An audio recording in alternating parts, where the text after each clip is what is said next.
Imagine sitting at your kitchen table, staring at a half-finished crossword puzzle that used to be a breeze. The words that once flowed so easily now feel trapped behind a mental fog.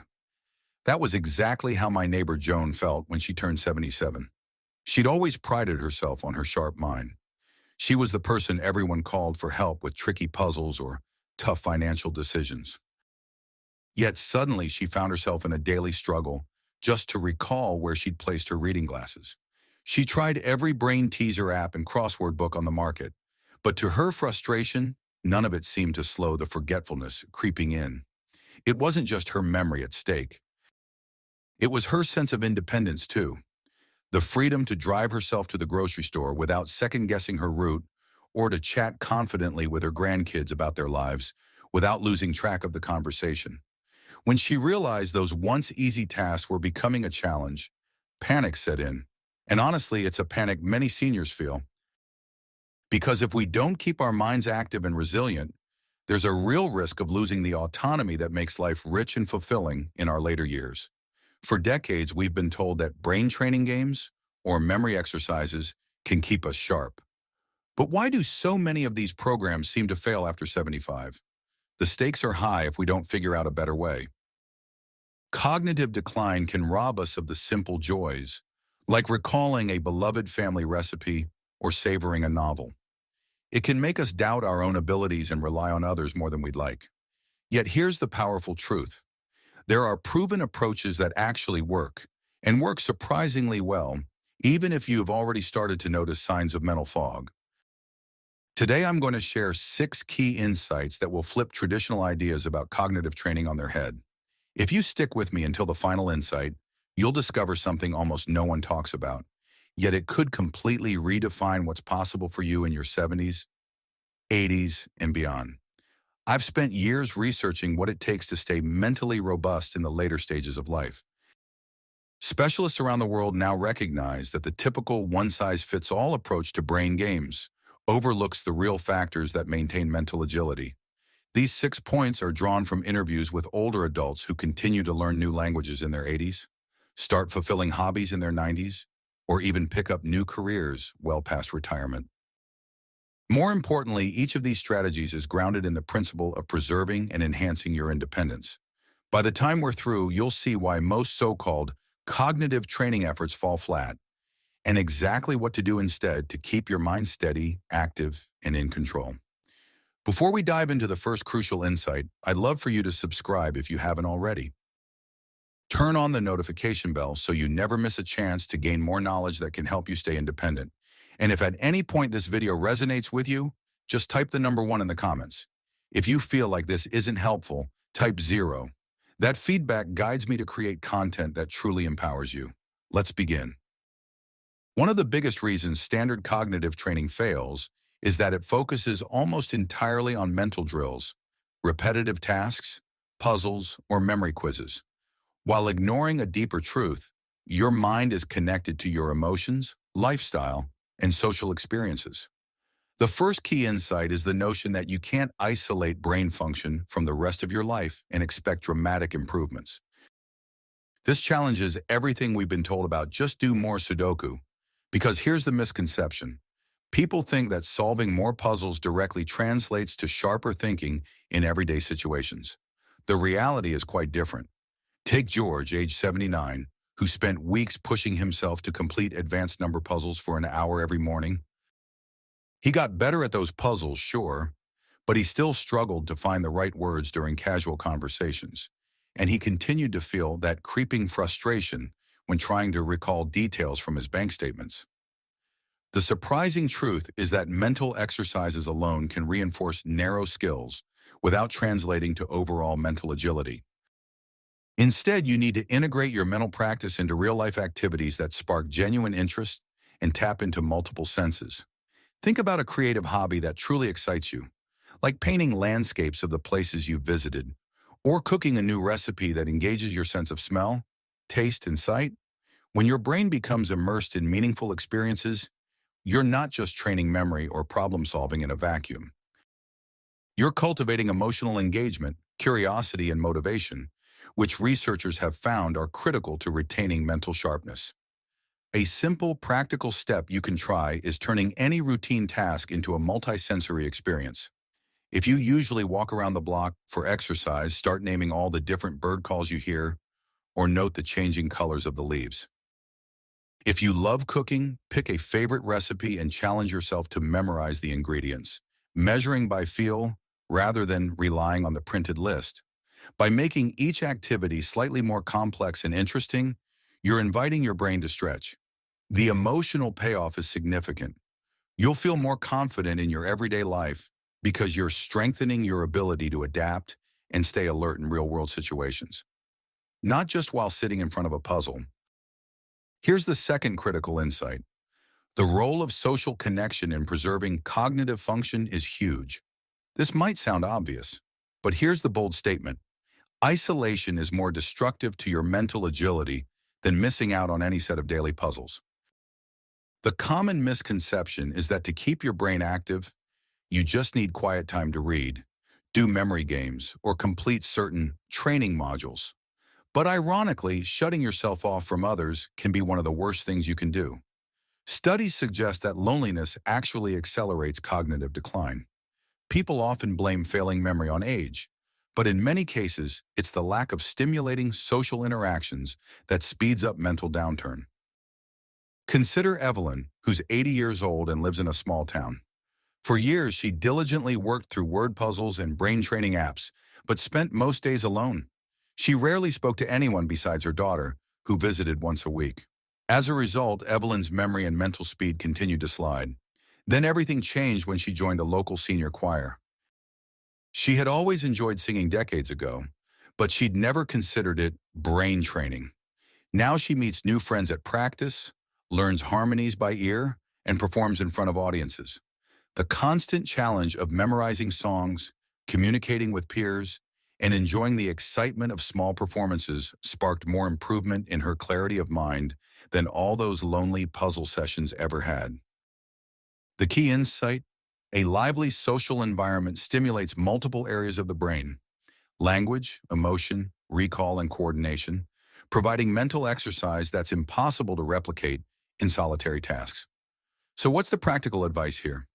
Find ways to engage with people around shared interests. It could be a local book club, a dance class tailored to seniors, or even an online community where you can swap stories.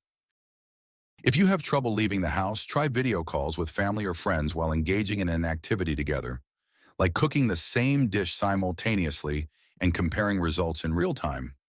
You'll gain the emotional benefit of feeling connected and valued, which can dramatically enhance your sense of autonomy. When you know you're part of something bigger, your mind has a reason to stay sharp. You're not just performing a mechanical exercise. You're investing in your well-being and independence, ensuring you can communicate effectively and remain confident in social settings. If you're still with me and finding these insights valuable, please comment the number 2 below. That simple act helps me know you're engaged and eager to keep your mental edge. And remember to subscribe if you haven't yet, so you'll be the first to get new strategies for living an independent, empowered life. Moving on to the third key insight, physical movement is an integral part of true cognitive training. Here's a bold claim. If you want to keep your memory intact, you need to train your body just as much as your mind. The mistaken belief is that mental exercises exist purely in your head, and that whether or not you're physically active doesn't matter. In reality, our brains thrive on good blood flow, oxygen levels, and the release of certain hormones that come with physical activity. When you stay physically active, you create the perfect internal environment for your neurons to form new connections. This results in improved focus, memory retrieval, and problem solving. A perfect example is Jose, 76, who struggled with frequent bouts of brain fog and trouble concentrating. He tried a variety of memory apps, yet the improvement was minimal. Then he started a low-impact Tai Chi class at a community center, combining gentle exercise with mindfulness and structured breathing. The class itself may not have advertised itself as brain training, but as he practiced Tai Chi regularly, Jose noticed that not only did his balance and flexibility improve, but his ability to recall names and details also got noticeably better. After 6 months, he felt sharper than he had in years. The surprising truth is that moderate exercise fosters the release of growth factors in the brain, substances that literally feed your neurons and encourage healthy connections. If you want to make this practical, start small. Even a brisk walk around your neighborhood or gentle chair exercises can make a difference. As you do these movements, focus your mind on the experience. Feel the sensations in your muscles, note your breathing patterns, or practice counting the steps in rhythm. By merging physical movement with mental awareness, you turn exercise into double benefit for your body and brain. The emotional payoff is enormous.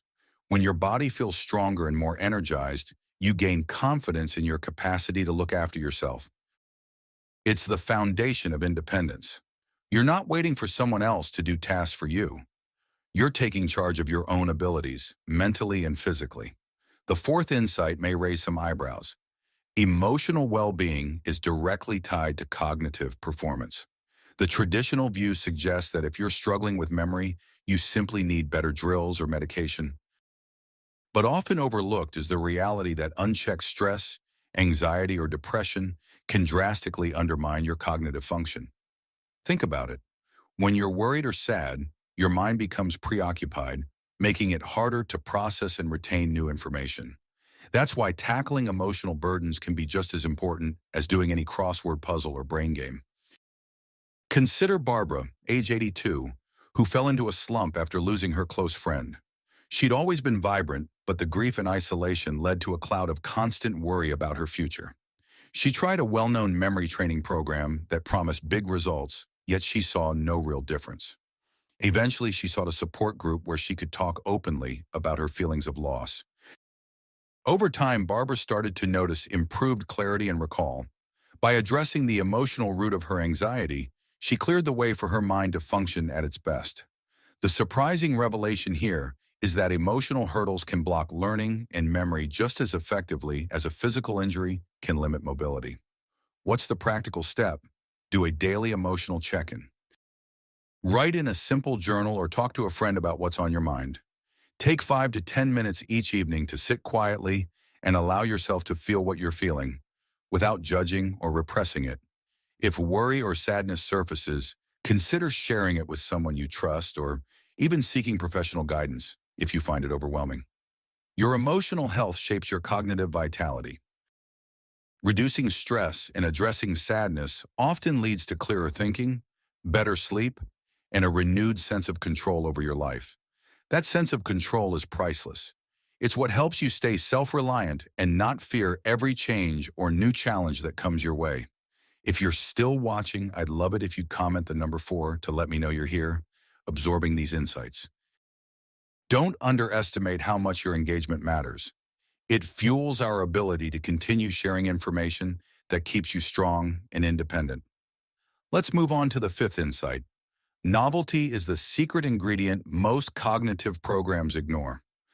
The bold statement here is that routine in many ways can be your brain's worst enemy past the age of 75.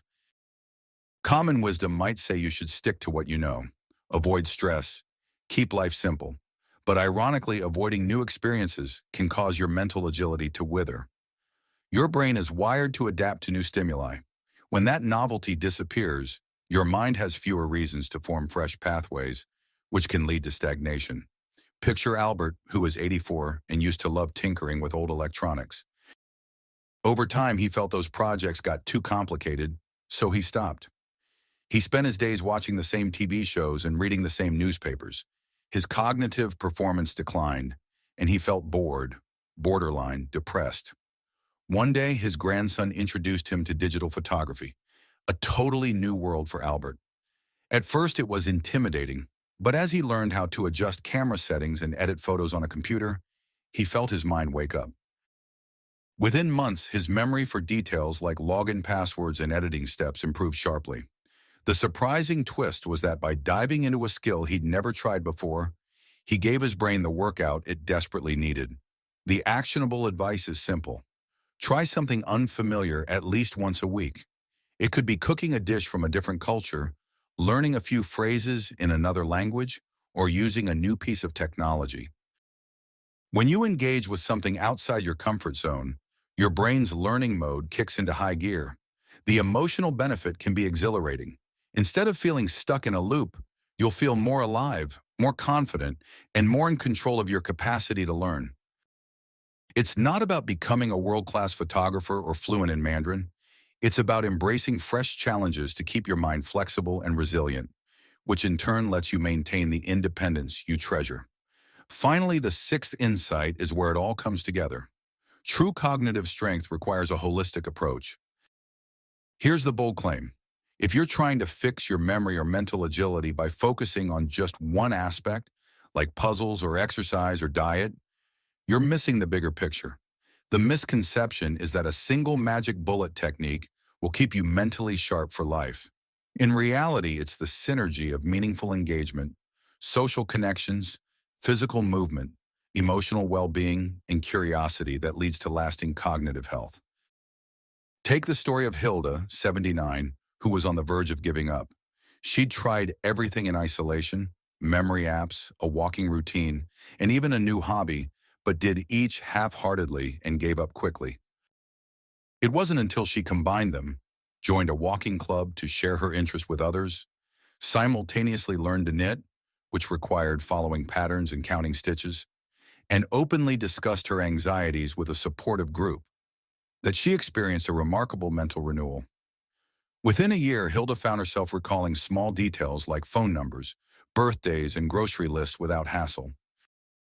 The real lesson is that one single approach rarely works on its own.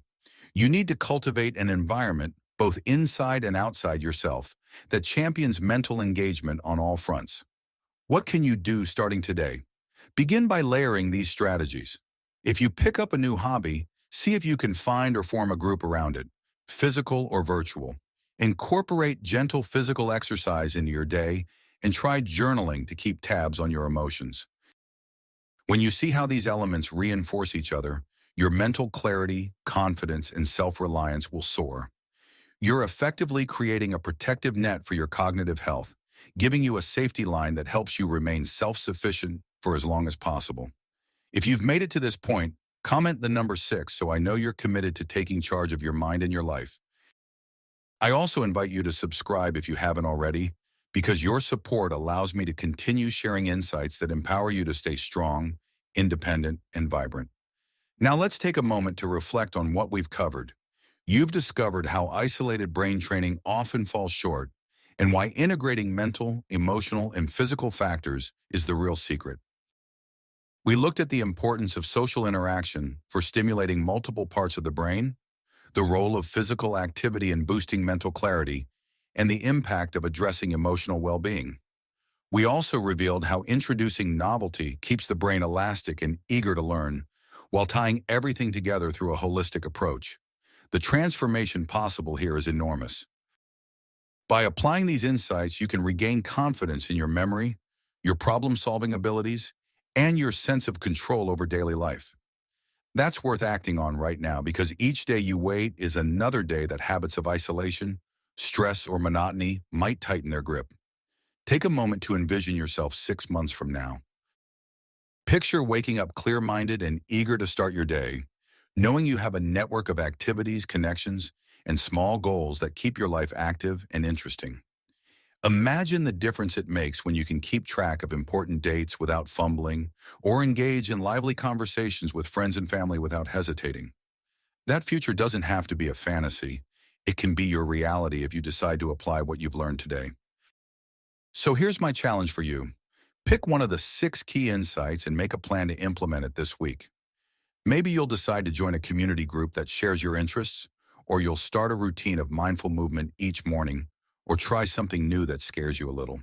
Share in the comments which point resonated the most and how you plan to use it in your everyday life. If you feel inspired, go the extra step and share this video with someone else in your circle. Perhaps a friend or family member who could benefit from a fresh perspective on staying mentally sharp. By spreading the message, you're not just helping someone else. You're reinforcing your own commitment to living life on your terms. If you haven't yet liked this video, please do so, and remember to subscribe if you find this content helpful. Each like, each comment, and each subscription plays a role in supporting content that can make a real difference for you and many others. It's a simple way to say, yes, I'm taking charge of my independence. When you engage, you encourage more videos packed with proven tips and uplifting stories that remind you of your power to maintain a vibrant, self-determined life. You have far more control over your mental vitality than you might believe, no matter what your age. That spark of independence and curiosity inside you is alive. It just needs the right approach to thrive. Carry that knowledge forward as you make decisions about how you spend your time, who you spend it with, and how you care for your body and mind. You have the power to define your own path. The future is yours to shape. And with these insights, you'll be well equipped to stay sharp, stay confident, and continue living a life that you design, not one dictated by declining cognitive function. You've got this, and I can't wait to see the progress you'll make.